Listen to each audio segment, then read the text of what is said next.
We're going to have a brief conversation before we have questions.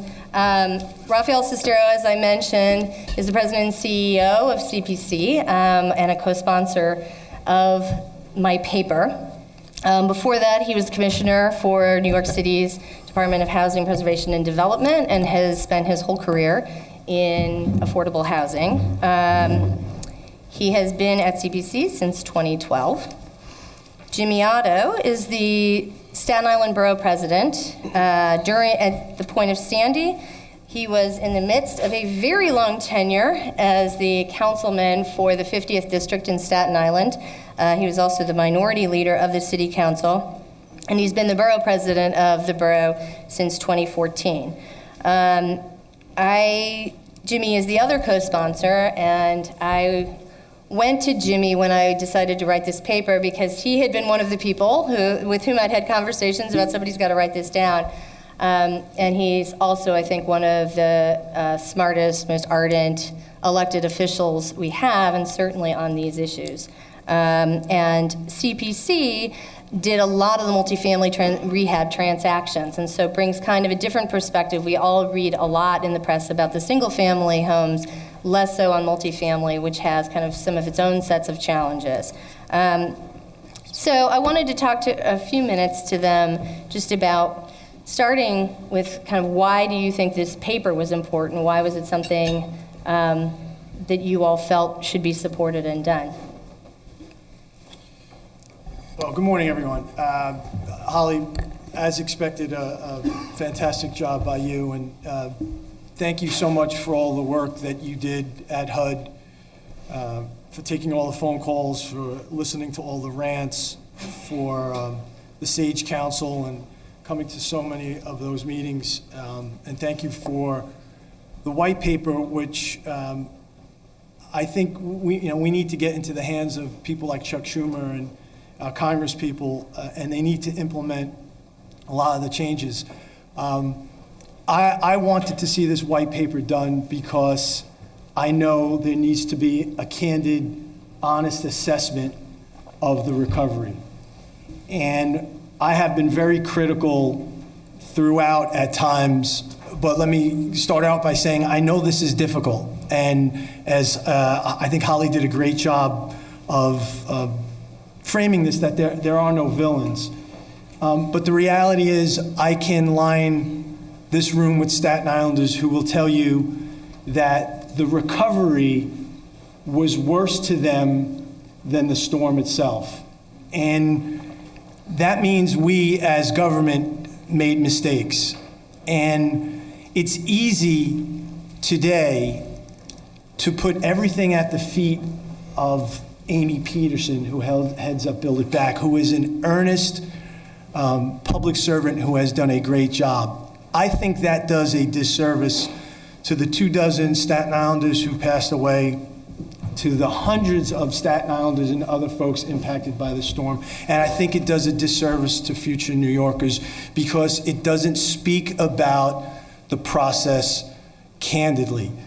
Mistakes were made early, they were made often, they were repeated, they were compounded, and by the time the city program really found itself, we were in the summer of 15 and we were really deep down the rabbit hole. So I'm not trying to pick a fight with a billionaire ex-mayor.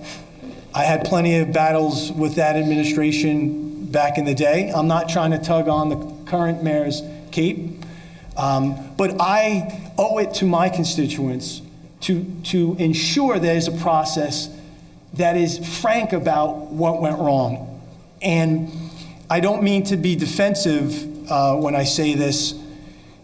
This isn't Monday morning quarterbacking, because 3 weeks into the storm, former Councilman Ignizio and I reached out to then Mayor Bloomberg and said, we believe the process for moving forward should be replicating what we had on Staten Island to address the overdevelopment issue, the lower growth management task force, which was the best decision-making process that we've had, where you had city agencies with local elected officials and guaranteed local input.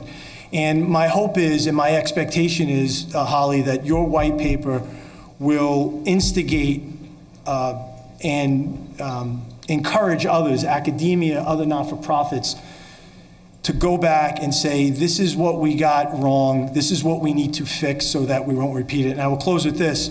I spent 48 amazing hours on the ground in January of 2013 talking to, in New Orleans, talking to folks. Brad actually set up Brad Gare set it up for Vinny Ignizio and myself. And it was 7.5 years after Katrina. They were candid, they were honest. Everything they said to us was their truth. And I have the very notes from that trip.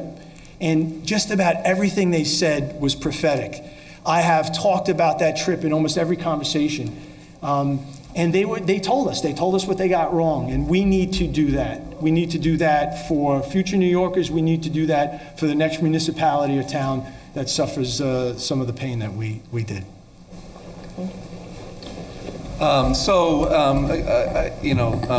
Thank you, Holly, for including CPC in this and for including me. I am.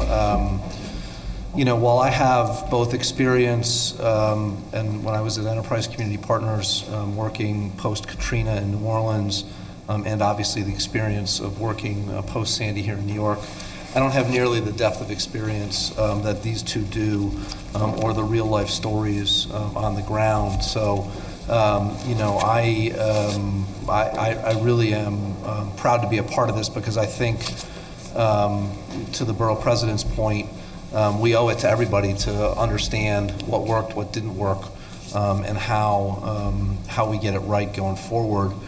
I think from my perspective, this paper was important for a couple of reasons. The primary one being that, the instant the storm hit in New York, and there was a task force convened to think about the multifamily housing part of the equation that I was asked to be a part of. It occurred to me immediately that the story of New Orleans didn't necessarily equate to the multifamily housing stock and the challenges that we were going to see in the multifamily housing stock in New York City, because of the neighborhoods that were impacted in New York City and what that building stock actually looks like. And so for me, the experiences of learning and working and trying to fit DR money into helping an owner of a 6-unit apartment building in the Rockaways, as opposed to doing a mixed income redevelopment using tax credits and everything else that was done in New Orleans, I think is a really important lesson learned, because what we know is that the majority of the multifamily housing stock in this country is not large rental apartment buildings subsidized with tax credits. It's small multifamily buildings, and that's particularly true in coastal communities and parts of New York. So, when Holly reached out to me and about this paper, I thought, she's just looking to take 6 months off and not do anything. No, I thought, this is really an opportunity to tell some of the stories about what works and what doesn't work. And my hope is that Congress will listen, and that future, administrators in local government will hear this and will listen, because, we clearly can do things better. We can clearly make the process more efficient. We can clearly make the experience of the residents that are impacted by storms, make that experience better, so they actually feel like progress is happening sooner, and that they're going to get the help that they need. I want to follow up on what you said about the kind of multifamily, small multifamily buildings. Do you think, in your experience in dealing with those owners, was that a world that FEMA, SBA, HUD, or the HUD grantees kind of understood and could really engage on, or were there things specifically that the models of how we work didn't quite coalesce with the reality of that building type? I don't think there's any question that the realities of how the programs are created under law and how that then pushes through to the administrative side is completely foreign to the owner of a small multifamily building. Whether it's the administrative costs and the contracts required to do the scoping and do the studies and figure out the environmental review process, the income compliance part of it, which I know was one of your recommendations. If you're the owner of a 6-unit building, you don't have any idea what your tenants make. You have no idea, and if your building was damaged in the storm, you might not even know where they are right now.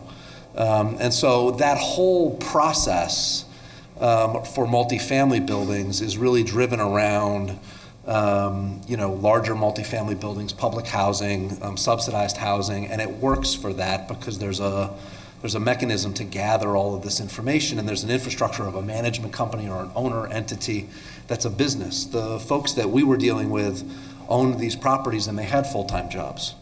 I remember very early on after the storm, we went on a tour in the Rockaways, and we met with a property owner who owned I think it was a 16-unit building in the Rockaways that had severe damage during the storm, and he was trying to figure out how to cobble that together and get that property back online so that the tenants could get back into their units. But he had completely lost his own home on Long Island. So he was trying to deal with that as well. There was no professional organization that was running that rental property. It was him and his pickup truck. And that to me is something that none of these reams and reams and reams of federal regulation and the process that was put in place in city government, none of it took into account, and that was the biggest challenge for us in dealing and it's kind of weaving through the bureaucracy. Now, that being said, we ultimately were able to make 106 multifamily loans to help owners fix up their properties across all five boroughs. There were a lot of owners who just hung in there because they knew this was the way they could fix their building, the way they needed to fix it. But it took a long time, and there's a lot of people that just disappeared. They were on the original list and they just disappeared because they couldn't make heads or tails of how do I deal with this when I'm dealing with my real life and trying to figure out how I'm going to get to work tomorrow. So. That was one of the fascinating things for me in talking to your staff was I think these small building owners, though it's multifamily, are almost more akin to single-family owners, to small business owners, because their capacity challenges, their lack of involvement with government programs is very similar. But I think sometimes they get a little lost in the sauce. So it was very educating for me to see that as kind of part of that world of people impacted by the storm that don't get as much attention as maybe the single-family owners and to some level small business owners. Jimmy, were there one or two of the recommendations when you read the paper that particularly resonated, or that if you could snap your fingers and have implemented that really you'd focus on? Yeah, I knew you were hitting on all the right points because as I was reading the draft of the white paper, my blood pressure started going up. By the way, Holly installed a 7-second delay on my microphone, but I got here early and switched my microphone with Raphael, so. I thought you were saying Holly's always had a knack of raising your voice. I think that the simplest, one of the simplest points that you make, but one of the most important, is our inability to tell folks impacted by the storm how long this was going to take. And I absolutely believe, had my constituents known that they were looking at an 18-month, 2-year, 3-year, 4-year, 5-year process, they would have made different decisions. And what is particularly frustrating for me is that and some of you in this room have heard this ad nauseum, One of the singular best things we brought back from our trip from New Orleans was we found out about the Louisiana Land Trust, which we then modified into what we call acquisition for redevelopment, which the way we envisioned was the city coming in, offering folks a chance to get a payment quickly, buy their property, with the right to return, the right to come back after the city has put in infrastructure and built a different type of housing.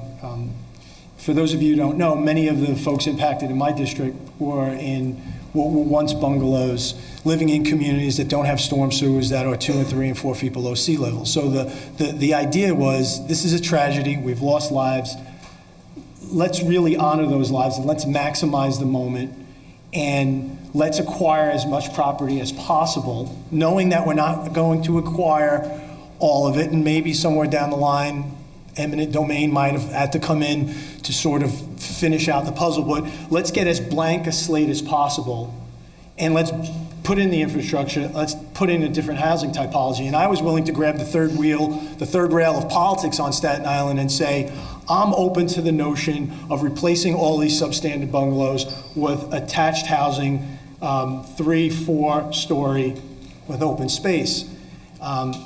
And the problem was there was never the leadership at the top. Mayor Bloomberg never gave it a full-throated endorsement, and frankly, neither has Mayor de Blasio. It should have been, in my estimation, the main tool. And I think had we been candid with people up front, a lot more folks would have come forward and the program would have grown from the weight of the desire of the community. Instead, you had the Bloomberg administration wait to the last minute, sign an MOU with the Cuomo administration for this acquisition process. That bifurcated, which I'd really like to get back to, that bifurcated process of city and state is one of the reasons I have very few hair left on my head.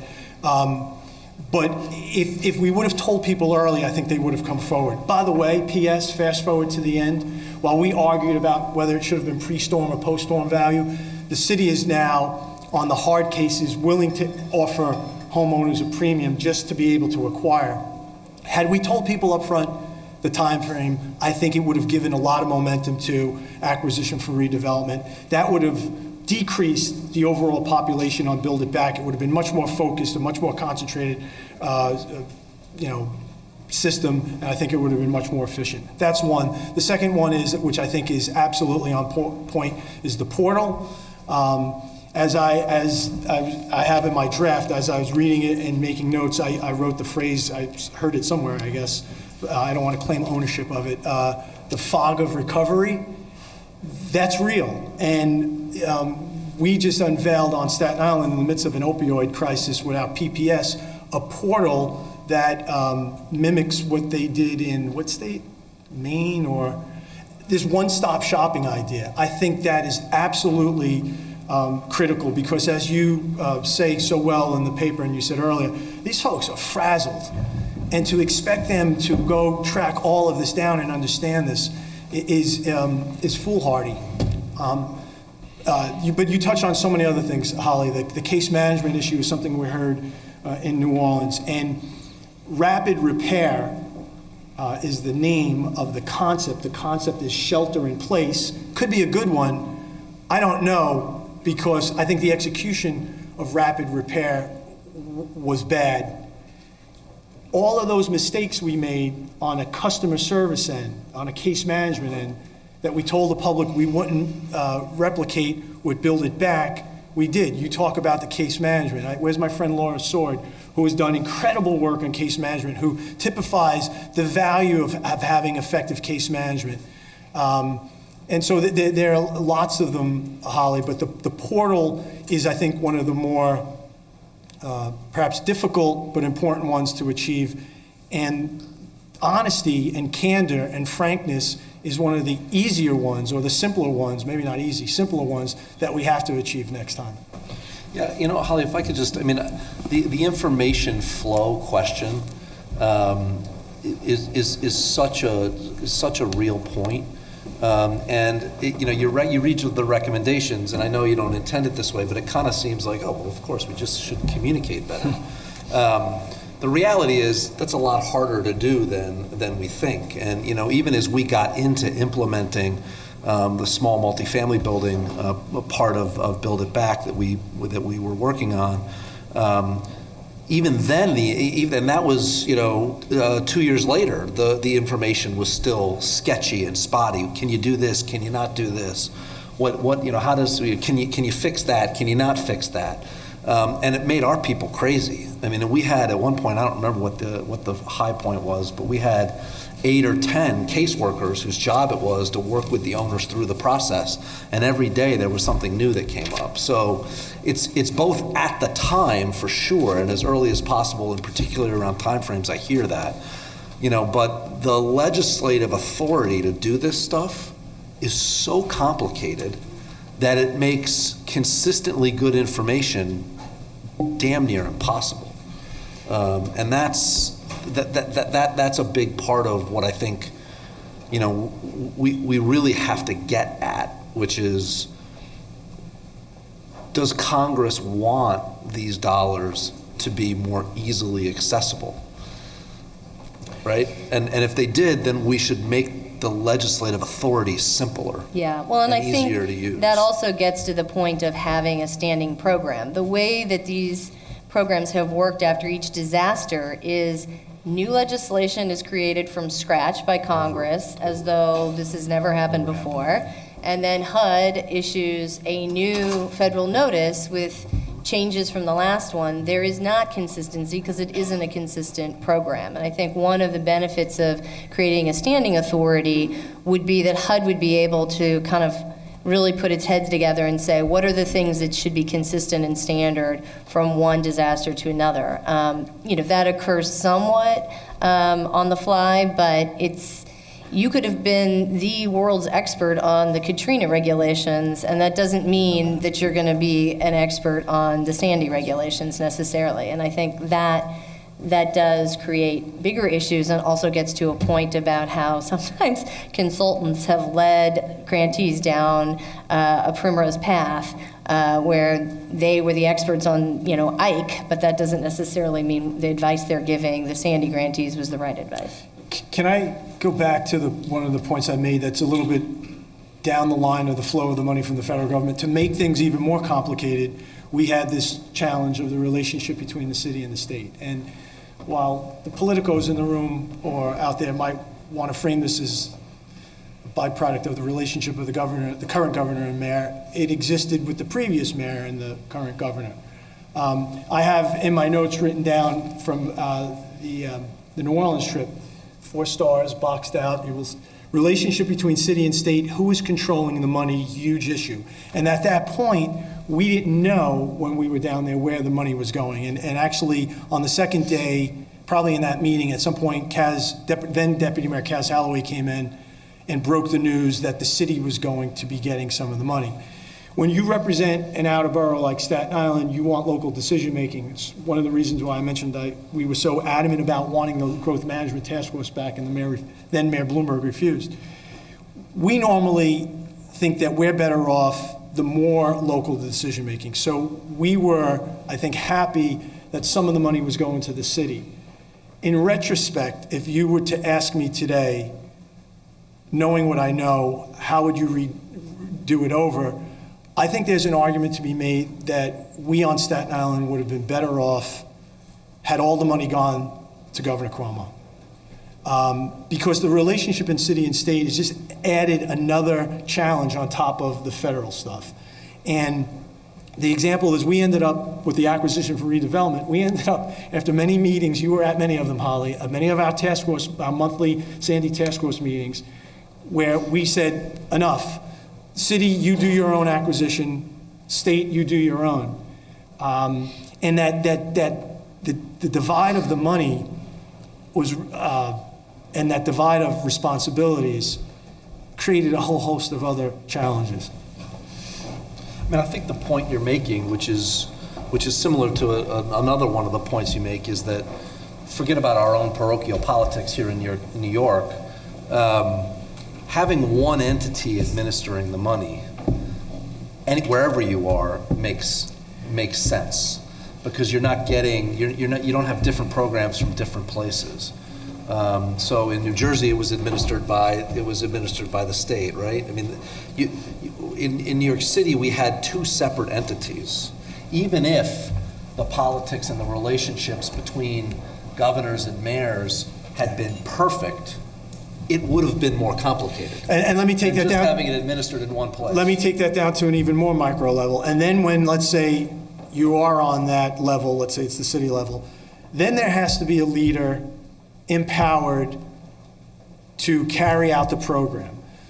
So again, I'm a big fan of Amy Peterson. I think she was given an impossible job, inherited an absolute mess, and by the time she was empowered to sort of peel back the onion, we were in the summer of 15. She got tapped into, had the program up in March of 14. 2014, yeah. And for over a year, she was like us at Borough Hall and other local elected officials. She was battling the bureaucracy within her own administration. You have to empower someone. That person has to have the cachet of the mayor if there's going to be a divide and the city's going to get money. And that person can't afford to, you can't allow that person to get bounced between and among city agencies and deal with the usual bureaucracy.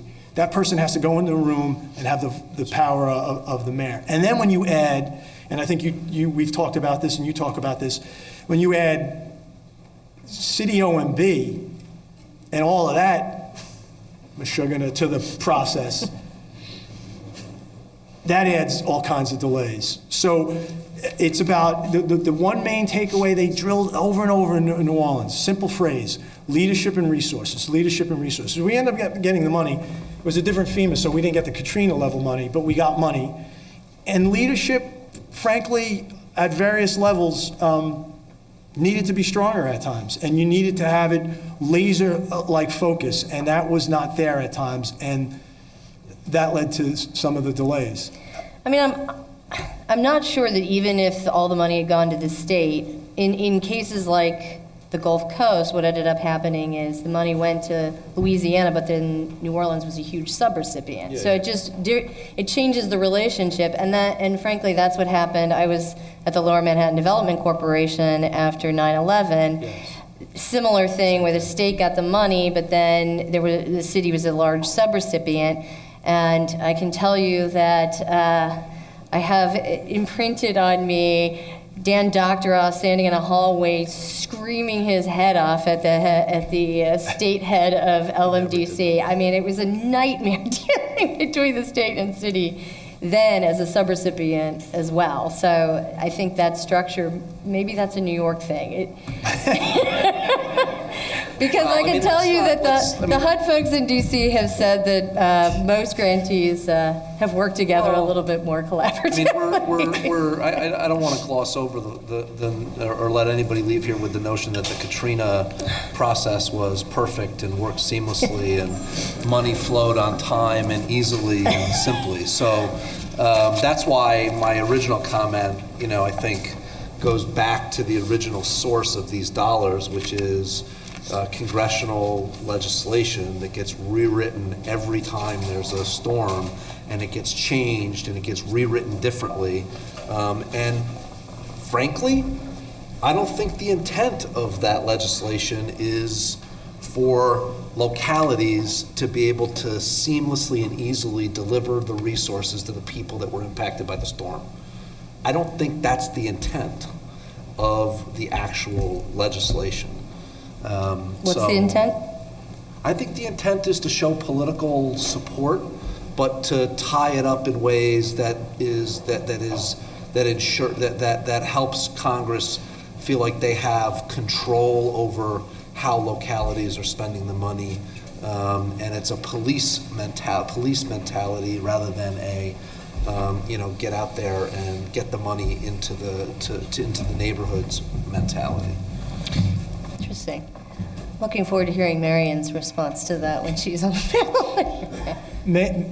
So this is a book. I noticed the borough president has brought a tome entitled Katrina. This is Gary Rivlin's book that had his, he had his critics. our friend Andy Coughlin from New Orleans, I think, was one of them. But I want to read just a couple of sentences and get your, I'm going to ask the question now, and get your response. Funding even a single project would prove an endurance test. That became much clearer to Blakely and his staff after they submitted to Baton Rouge their list of projects they wanted funded. A month later, a consultant working for the state sent them the flow chart laying out the steps required to secure HUD money. It measured 8 feet across. Nice. That's the fundamental problem. That's what it's about, what the white There was paper is even the about, need of no? a flow chart. Yes. Can't be 8 feet across. It cannot be 8 feet across. Yeah, that's a little bit of a, if we got to 7 feet, that's a little like an 18-month gold standard, I think. But I'm going to open it now to you all. We have a ton of people who have a lot of knowledge in the audience as well. So would love to welcome questions to any of the three of us on everything you've heard so far.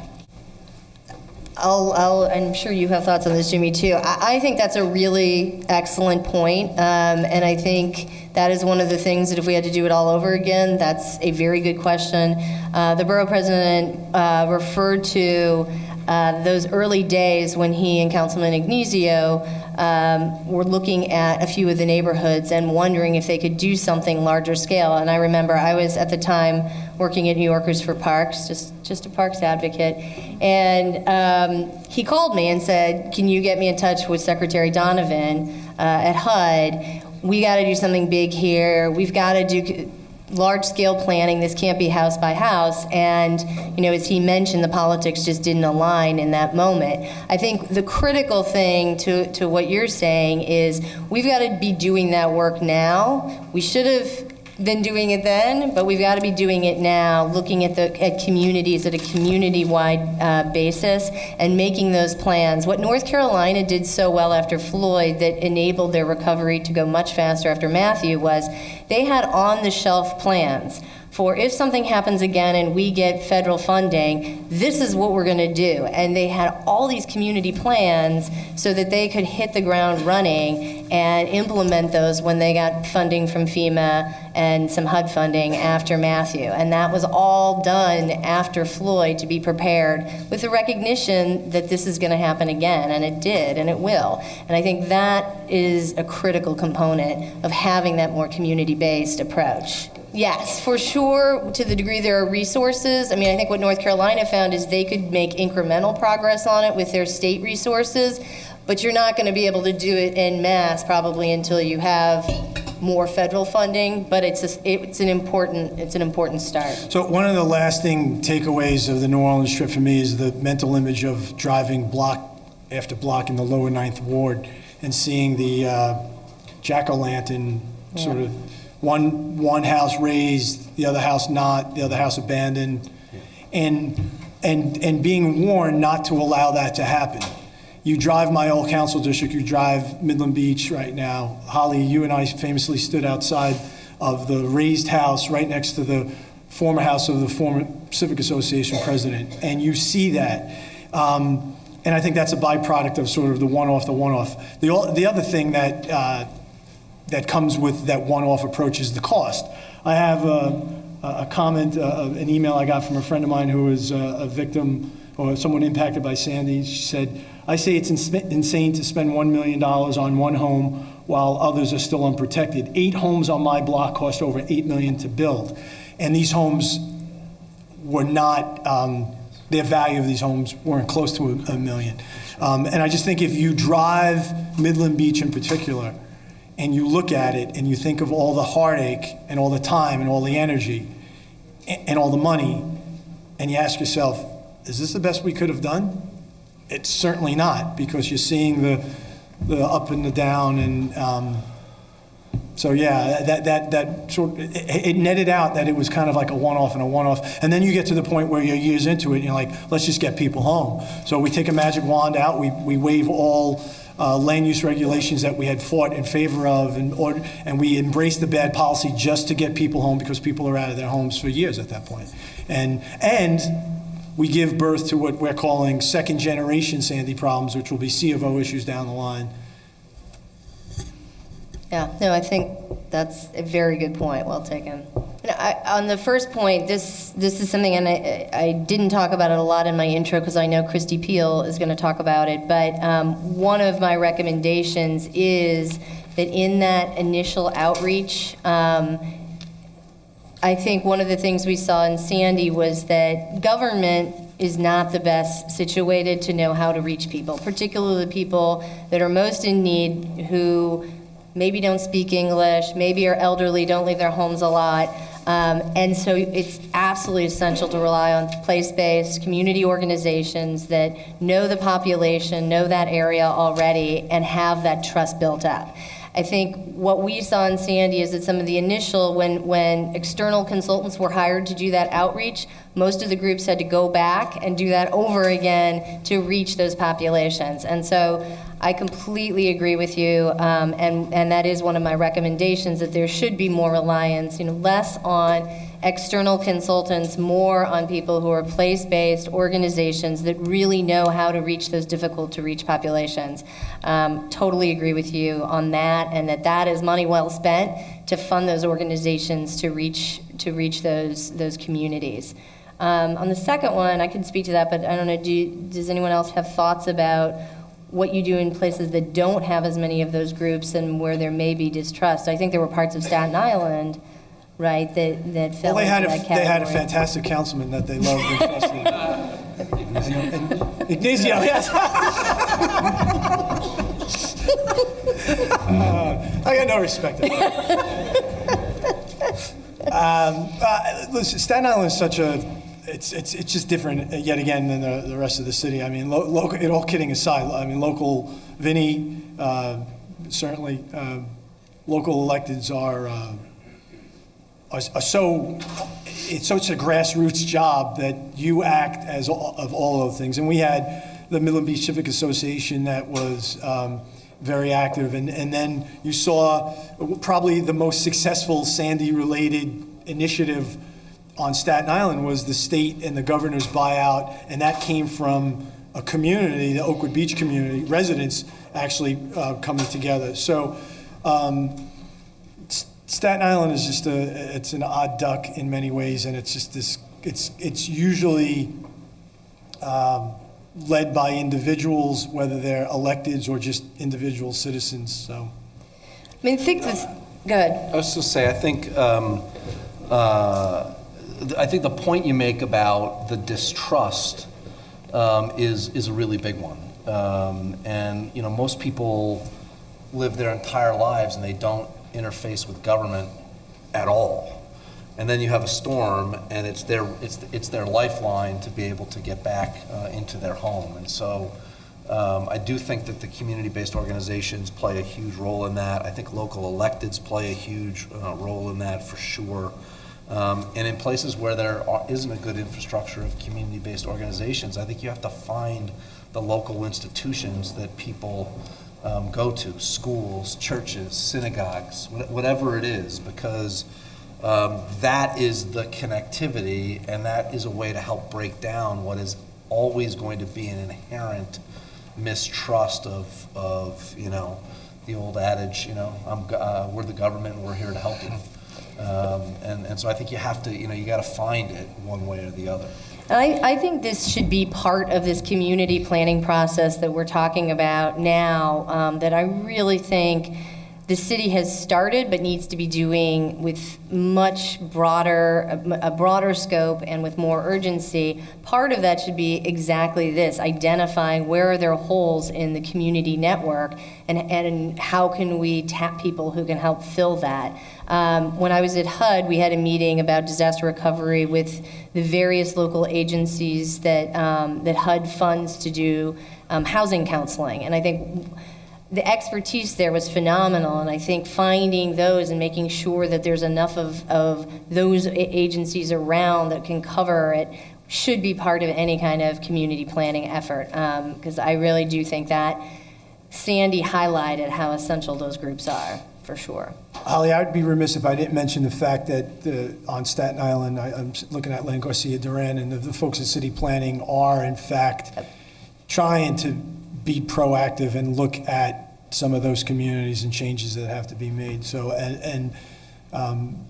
inviting different stakeholders to the table. So I would be remiss if I didn't make it clear that city planning is engaging in some of that important work. Yep, I second that, and did point that out in the paper about some of the good work you guys are doing, but definitely need to be doing even more of it. I mean, I think it's a great question, and, in my view, a lot of it depends on the building stock itself. If it's wood frame, building stock, all of it is generally in the Northeast older. That's a much more difficult stock to figure out, what to do with. I think from my perspective, I guess I come a little bit from the philosophy of I don't want to just let that building stock go away, because it is in particular in New York City, which is a city that is almost 70% rental, and 48% of renters in New York City live in buildings with fewer than 50 units. Despite all the huge apartment buildings around us, that's actually not where most people live. And despite the great success in New Orleans with the low-income housing tax credit, it is absolutely true that the vast majority of renters in New York City do not live in subsidized housing in any way, shape, or form. So for me, I really felt like it was important for us to figure out what to do with that building stock. I think a couple of the key challenges that we found, one that you point out, which is that the building stock, because it's older, because in some ways because it's smaller, tended to be in rough shape pre-storm. And I think the program really wasn't designed to deal with that. And I think that's unfortunate. I think we could have done a lot more to improve the quality of housing that people were living in overall, rather than just repairing whatever the quote-unquote storm damage was. And that gets to one of the, the regulatory hurdles and barriers of trying to marry CDBG DR money with other city subsidies. We're really lucky in New York City.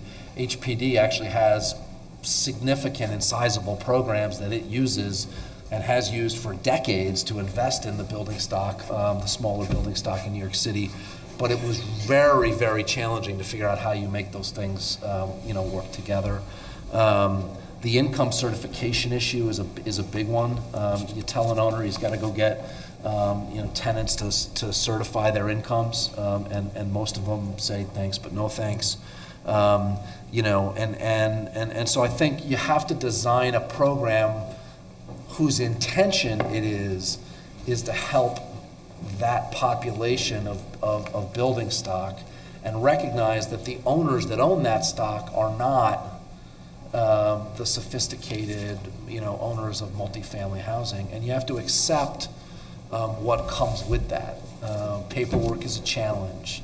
Asking them to go through, government-controlled procurement processes for contractors and environmental review consultants, all of that, it's very similar to the homeowner. Is it a homeowner-driven program or not kind of a question? And I think, for me, those are the kind of components that would have to go into, if you really were to do this again and you wanted to be sure that in the design of the plane, before it takes off, you had a piece of the resources dedicated to the small building owner stock, you would want to think about these things in advance, and you would want to be sure that the dollars were flexible enough to be able to serve that population. I mean, I think about the experience that New Jersey had with its small business program, where very few people at the beginning were applying, and then they realized, oh, we have to send case managers out to the small businesses because those folks can't take a day off to come in and do their paperwork. Right. And then suddenly when they were there and they were working with them on site with serious case management, the program picked up.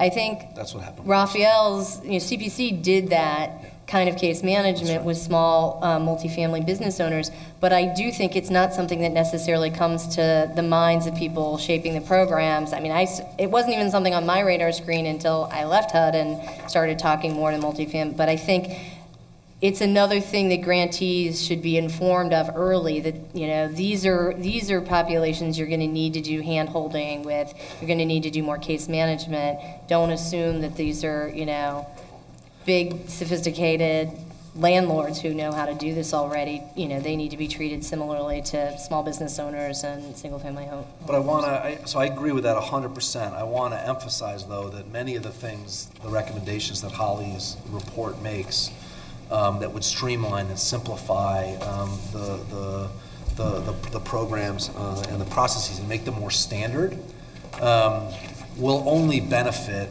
the small owners who, you know, are working another job and trying to get their property online, because the cost of and the administrative cost of the hand-holding that's required, given the way the current program is written, is really extraordinary. You know, we had 10 or 12 people at any one time at the peak of the Sandy program doing case management work with these owners, and it's not cheap. It costs money. You have to have that infrastructure in place, and you know, I think that's something that we all need to think about. You know, the borough president mentioned cost, and yes, cost of the actual buildings is a part of it too, but the cost of the administrative burden is also a big part. I'm going to say yes, because I'm an optimist. But I think that if a lot of these big things we've been talking about got streamlined, so some of that bureaucracy and red tape got dealt with to make a more seamless process, if you had more standardized programs rather than inventing them all at once, the folks that work on the grants at HUD are smart, flexible people within the realms of what the regulations are. So I think that if the framework is there to allow flexibility, they would be able to do that in response to place-based situations that are unique. The key, though, is that flexibility needs to be baked into it. We had a fair amount in Sandy and things that did get changed along the way, giving relief on receipts versus cost estimation, so you didn't have to have every receipt to get funding, some relief on environmental reviews. Those things were done along the way. There were some things that were in the statute that we didn't have.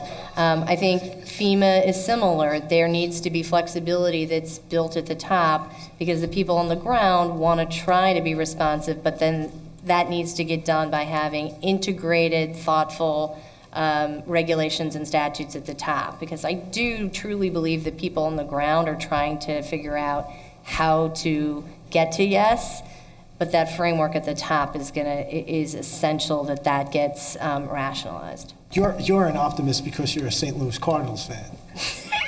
I'm a Mets fan, so you can guess what I am. I'm a Yankees fan, so what's that make me? The worst. I'm still hurting over the Ignacio line. I've had about enough of that. My last comment would be, my last reference to New Orleans, they said, be careful of the struggle between build it quickly and build it smartly. We were so careful we did neither. Yeah. Yep. It's a great So I'm line. not, to answer your question from my perspective, we have a long way to go in my mind. But again, this is why I was thrilled when Holly said she wanted to take on this challenge. I believe in the recommendations. There are a couple that I disagree with or would debate Holly over a bourbon or two. Me too. But I want, and I think this will instigate the conversation and the analysis, and we need to have it because we need to get better at this. Because 5 years, and it'll be 6 years in Queens County, is too long. Yeah, I'm not as much of an optimist. I think it's really hard. I think it's really hard it was sort of Holly's comment about this was a more eloquent articulation of my earlier point about what's Congress's real intent. And I think it's very hard to get Congress to see their way to appropriate a program that will be flexible enough to meet the needs of such a diverse set of potential issues in communities across the country. And I think that is one of, will be ultimately the biggest challenge in trying to implement, one of Holly's recommendations, which is to make this a regularized, program that doesn't get rewritten all the time. Because I think in my experience, not just in the storm recovery world, but in other policy realm in dealing with Congress, we often get lost in the, well, I got to figure out a way to write this so that it applies everywhere. That's really hard to do because I've never been to Kansas, but I think it's a lot different than Staten Island and the Rockaways and Long Island and New Jersey. So It is. Okay, I would like to thank the Borough President and Raphael for their support of the paper, their support of me.